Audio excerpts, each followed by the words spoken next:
I grew up believing that hard work, loyalty, and family always paid off.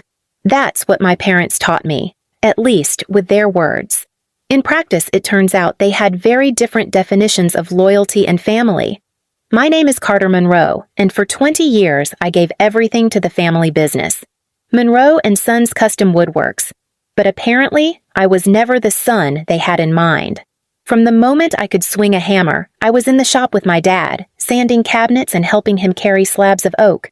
By the time I was 15, I could blueprint a custom kitchen from scratch and install it in record time. I didn't go to college. I stayed home and built the business with him. I skipped parties, vacations, relationships, all for a dream I thought we shared. My younger brother Travis, on the other hand, was the golden boy. Charming, well-dressed, and allergic to manual labor. While I was pouring sawdust out of my boots, he was in Vegas snapping selfies and flashing our last name like a VIP pass. Yet every time he came home broke and needing a business loan, my parents would smile, cut him a check, and say, "He's just trying to find himself." By the time I was 30, I had helped expand the business from a local shop to a full showroom with contracts across the state. I designed the storefront, handled the marketing, and trained every new hire. Yet my parents still ran the books, holding tight to their authority like it was the only power they had left. And I let them. Because I believed one day they'd hand me the keys with pride and say, "It's yours now." I was wrong. Everything changed the day I stumbled upon a set of unfamiliar legal documents in my dad's filing cabinet. I wasn't snooping. I was actually looking for some tax forms. But there they were, plain as day, a transfer of ownership deed. My name wasn't on it. Confused, I dug deeper. That's when I discovered the truth. My parents had secretly sold my share of the family business to Travis. Not offered it, not negotiated, sold it. The company I built with blood and bone. No longer legally mine. The signatures were dated 2 months prior. I had been working for free under the illusion that this legacy was still partly mine, while Travis, who hadn't stepped foot in the shop in over a year, was now co-owner on paper. My heart pounded as I sat in my father's old leather office chair, suddenly foreign and cold. My hands trembled as I held the betrayal in my fingers. I didn't even confront them right away.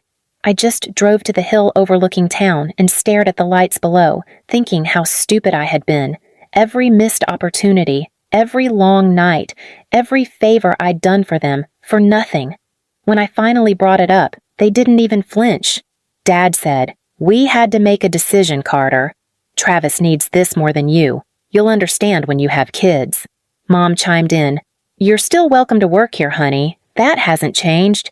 As if I was an employee. As if I hadn't built the damn place. I didn't yell, I didn't scream. I just nodded and walked away. But inside, something burned.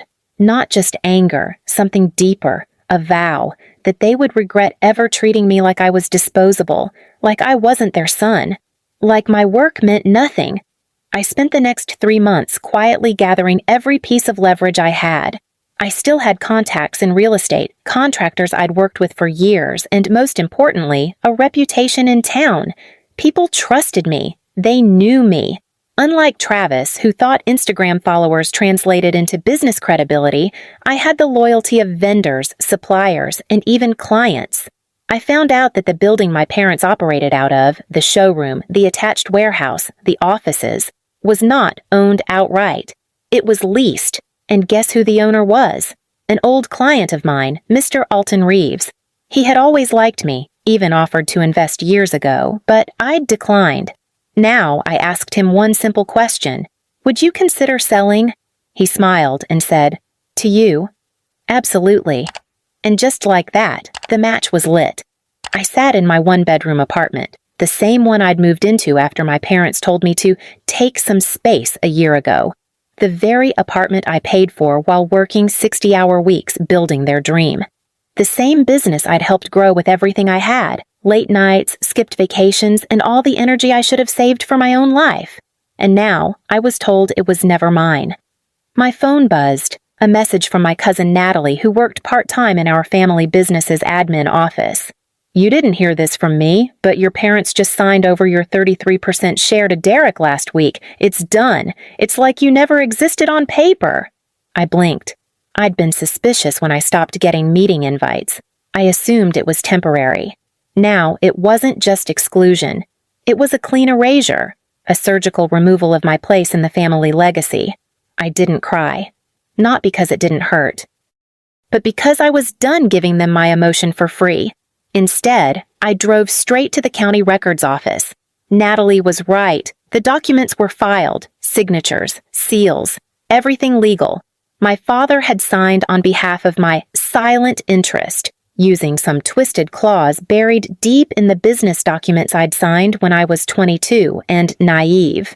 They hadn't even offered to buy me out, and my brother Derek, he had the audacity to post on LinkedIn, proud to be leading the family business into the future, thankful for my parents believing in me. My blood boiled, but boiling alone doesn't change anything. I spent the next 3 months doing what they never expected. See, while they were too busy patting themselves on the back for selling me out, I was quietly doing what I do best: building. I contacted our competitors, found out who was struggling. One of them, East Point Warehousing, was nearly bankrupt but sitting on a gold mine, a distribution center just a block away from our family warehouse. I made a deal, private investor terms, anonymous. I bought their property for cheap under an LLC I created the day I left home.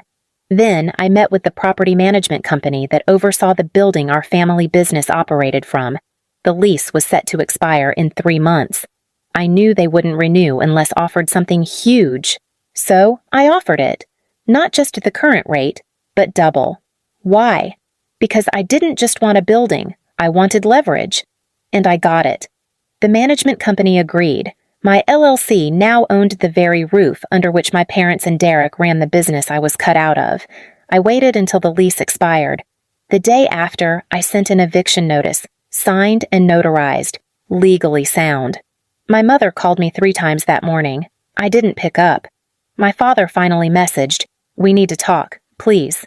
I smiled. It was the same tone he used when I was 17 and caught them lying about using my savings for Derek's car. The same fake humility. When they finally showed up at my office, yes, my office, their faces said it all: shock, betrayal, and fear. "I hope Paris was nice," I said, referring to their expensive trip to see Derek months ago. "That tuition you couldn't afford covered all of this?" They stood in stunned silence. "You sold me out," I continued.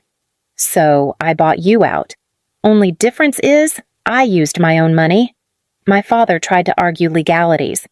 My mother reached for guilt, but I stood tall. "You always said I wasn't a real part of the family business, so I figured it was time I built my own." They begged for a compromise, but the locks were already changed, the staff already informed. Derek? Nowhere to be found. My silence was no longer compliance. It was power, and they weren't going to forget it. When I walked through the familiar doors of the building I now owned outright, I half expected to feel guilt or even hesitation, but there was none, just a strange calm. I watched as the office manager, unaware of what was coming, greeted me with the same forced politeness she'd always reserved for the black sheep. Little did she know I was no longer the outsider in this family narrative. I was the author of the next chapter. The eviction notices were delivered later that afternoon.